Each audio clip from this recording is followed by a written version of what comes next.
So if you, oh wow, that was all connected. Sorry, hold on. Okay, so on this slide, the relationships that ended well or badly, current relationships, level of intimacy. If you want to share any of those in the reflection post, please feel free. I'd love to hear your thoughts, but that's not part of the 4 questions that I asked you to pick one. Just to clarify that. Okay, and the final component of relationship things we're going to deal with today, managing relationship challenges. So we identified what interpersonal relationships are, the elements, the components, etc. We talked about developing relationships. Now let's talk about managing relationship challenges. And on the heels of last week when we talked a lot about conflict, interpersonal conflict, this kind of goes along with it, but we're getting into a little bit different of a level because we're talking about managing relationship challenges in context of the level of intimacy, etc. So if we have relationship challenges, we need to look at some of the cut and dry elements. So if we have failure events, that's a very common relationship challenge. In other words, it's a violation of understanding between people. So I like to think of it as a failure to communicate, maybe. A failure event is when there's a misunderstanding between the two people. So the violation of the expectation, the violation of understanding, something failed. Communication failed, there was something that went wrong. So a failure event, very common relationship challenge. Now, a reproach comes in to communicate by the partner that a failure has occurred. So once you have a failure event, a reproach comes in where you're getting a message from the other person that a failure has taken place. And those reproaches can be aggravating or mitigating. And we'll actually look at some examples a little bit later. But basically, an aggravating approach or a message that's coming from the failure event as an aggravating message is more along the lines of, this is specific to your, almost blaming or almost you're at fault, if you will. The aggravating reproach comes from a position of, you are responsible for this, and this has caused a failure event, and I'm now explaining to you that this is an issue. A mitigating reproach is more circumstantial. So, I'm upset about this and a failure occurred, but I'm not necessarily blaming you. And we'll look into specifics in a minute, and I think it'll help you understand that a little bit better. So if we think then, we have failure event first, we have a reproach, then we have an account, a response to a reproach. And if you look at this, you will see similarities to legal jargon, and there's a reason for that, because you're almost pleading your case and you're creating your accusational statements and your defense. And so we have the reproach, then we have the account. So this is my take on what you just said. I'm either going to give you an apology, I'm going to give you excuses, I'm going to give you justification, I'm going to give you denial, or I'm going to give you silence. So that's basically an absence of an account. And so often people think that if I just give you the silent treatment, then I'm not giving you a response, and quite frankly, you are. You're just giving an absence of an account, which is still a response. So those are the 5 most common accounts once the failure event and reproach have come into play. So if you are thinking more along the lines of reproaching, here are some suggestions, if you will. So here are the examples like I mentioned. Your best friend borrowed 2 CDs without asking and lost them. Your roommate has been using your tab at the bar without your permission. A person you are dating says he or she can't get together because they need to study, but you hear he or she was seen at a party. And a friend is supposed to pick you up from work at 5 but doesn't show up.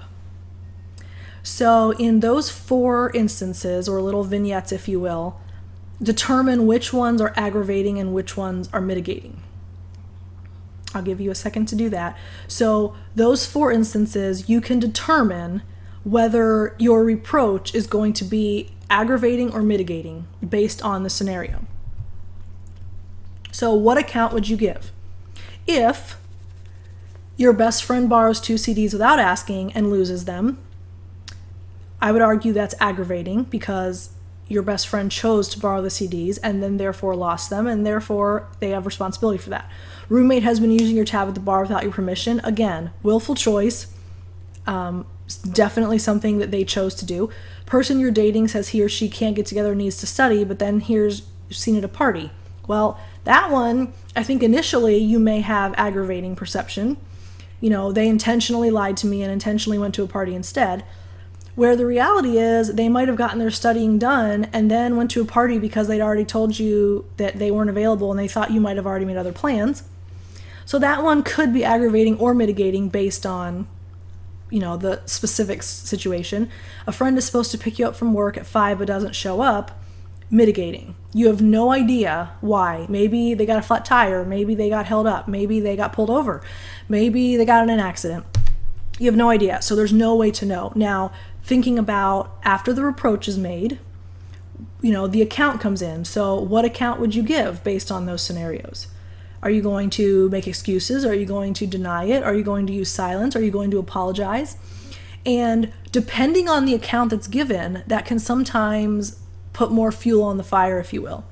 So what account would you give? That is something that you can think through before giving an account, because if your friend is already frustrated, already, you know, explaining how they think that it was inappropriate and, you know, especially if it was an aggravating circumstance, if you choose an account that is going to make them more frustrated or make them feel more betrayed or that you don't care, that can add fuel to the fire and make the conflict larger.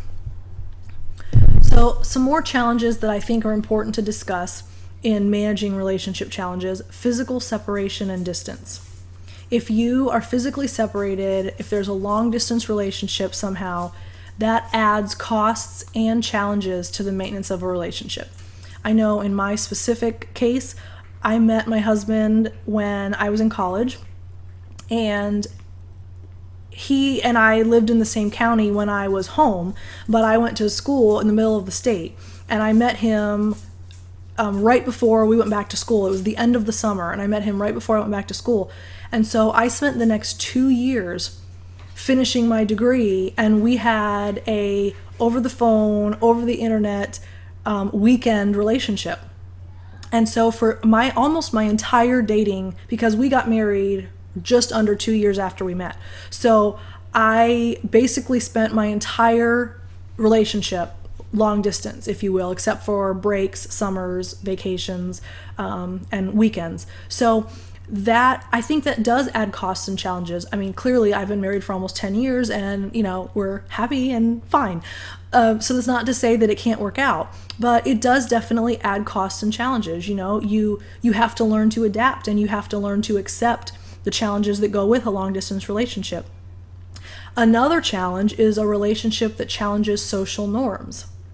So those might be relationships that have people with big difference in age, difference in race, difference in religion, difference in ethnicity, difference in sexual orientation. Any relationship that challenges social norms and socially acceptable status quo type of relationships, you're going to have more challenges. And that's not to say that that's necessarily fair or right or the way it should be. But the reality is, you know, we are still, by and large, a conservative religious country. And so you are going to have social norms that are expected. And so relationships that challenge those, you're going to have to face more difficulty. So I'd like to quickly throw these out for you to consider. And again, not necessarily something you have to comment on, but if you'd like to, because it's something near and dear to your heart, feel free. How do you define a long distance relationship? And every person's going to define that differently. So what is a long distance relationship to you? Therefore, how far is the distance? What does the distance have to be before it's considered a long distance relationship? How long can that long distance relationship last? Can it last indefinitely? Can you only ever have a long distance relationship with somebody and maintain it? How does a long distance relationship develop? Does it develop right from the start? Or does it change where you once had a normal friendship, a close in proximity friendship, and then it changes to a long distance relationship? Can you argue that you can have a long distance relationship from the very beginning, that you never had a relationship where you were actually in each other's presence? And what are characteristics that create or cause success or failure for long distance relationships? So if any of you have been in a long distance relationship, if you currently are in one of any kind, not necessarily dating or marriage, but any kind of relationship, long distance. When I was a child, I had a pen pal from the Philippines. I never met her. I never was around her in person, but we certainly had a long distance relationship, and it was only ever a long distance relationship.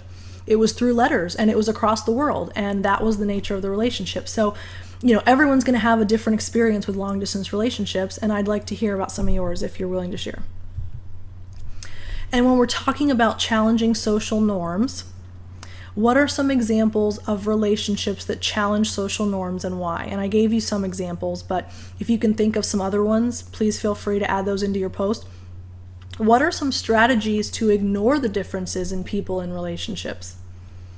What are ways that you can handle that? If you're in a relationship that challenges social norms, what strategies can you use to not let that be an issue? What are some strategies to move from the out group to the in group? And which is most significant, issues within the relationship that challenges the social norms or external to it? In other words, do you think that if you're in a relationship that challenges social norms, in other words, you are in a relationship with someone of another race, do you think that it's more significant to the relationship, the issues between you and the other person, or is it more significant to have the issues from outside of your relationship, meaning what society thinks, what your family thinks, what challenges you have to deal with based on the relationship? So which plays a more significant role? And do you think there are skills involved when you have a relationship where you're challenging social norms? Are there skills that you develop or that you use to challenge the people that give you difficulty because of it? Okay, Luke, avoid the dark side. And quite frankly, I have no sci-fi interest whatsoever, but it fits, so there you go. If we're talking about deception, it's the use of communication to deceive through false or misleading information, the official definition. So you're communicating specifically to deceive through false or misleading information. Now, there's two types of deception, if you will. I'm sure there are more, but I'm highlighting two. There's a deception by omission, so holding back information so as to leave an incorrect impression with a listener. Basically, not telling the whole truth. You can tell the truth, but you're not telling the whole truth. So I'm not really telling you a lie, but you are intentionally being misled to have an incorrect impression because I'm not sharing everything with you. A deception by commission is deliberately presenting false information in such forms as white lies, exaggeration, bald-faced lies, whatever. So deception by commission is more of an overt means of deception. So you're actually legitimately saying something that is not true. And coming up in a Christian home, we were taught about sins of omission and sins of commission. So I think it's kind of funny that we're talking about lying and the same words are used. If you think about omitting information, you're just not being completely truthful, completely forthcoming. If you're committing the deception, you are actually making a conscious choice to say something that is not true. And a little bit more of the dark side of communication that hurts feelings is another element that we need to consider when we're talking about, the challenges of communicating and communicating truthfully. We can cause pain to others either intentionally or unintentionally, and that's important to realize because sometimes we unintentionally hurt people's feelings. By such means as asserting undesirable information, meaning saying something we shouldn't, being too honest, being too truthful,